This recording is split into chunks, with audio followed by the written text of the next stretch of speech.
Hi guys, this dream I want to read you today is I named it The Return of the Dinosaurs. And I had this dream when I was 11 or 12 years old.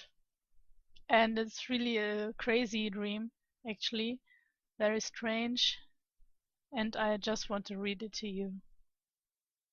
The Return of the Dinosaurs.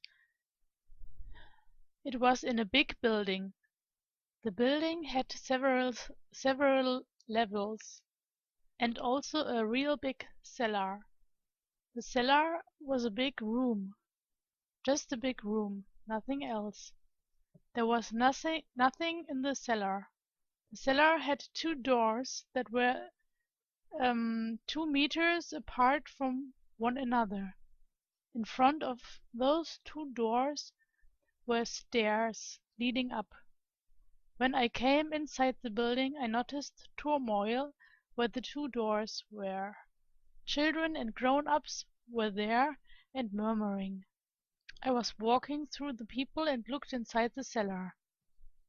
There were dinosaurs. No Tyrannosaurus rex or plant-eating ones. Also no flying dinosaurs. They were raptors. The biggest were 2 meters from the head down. There was smoke in the cellar and single flames here and there. I calmed the people down and told them the raptors couldn't harm them.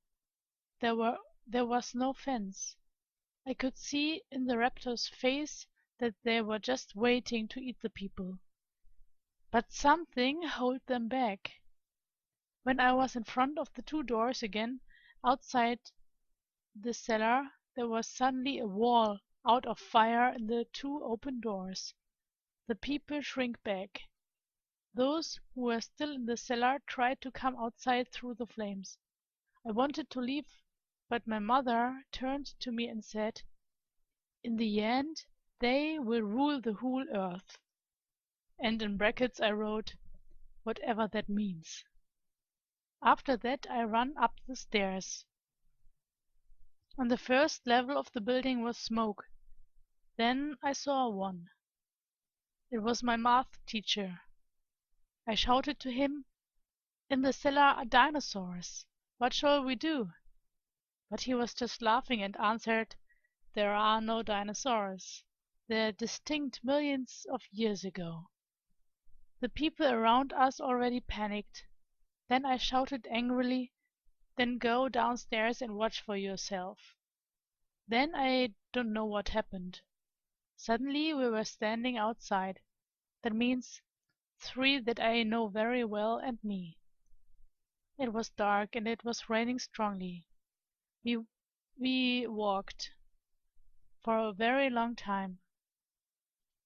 Then we arrived at a canyon that was grown with ivy, bushes and old trees. There we saw two raptors, and they thought, "So now they are free." We stumbled down the hillside and up again on the other side. Some hours later we went along a railroad track that went over a small hill. We looked around. No train was coming. It was still raining. But just when we wanted to climb that small hill, a car was coming. The driver was one man from our church. He looked angry.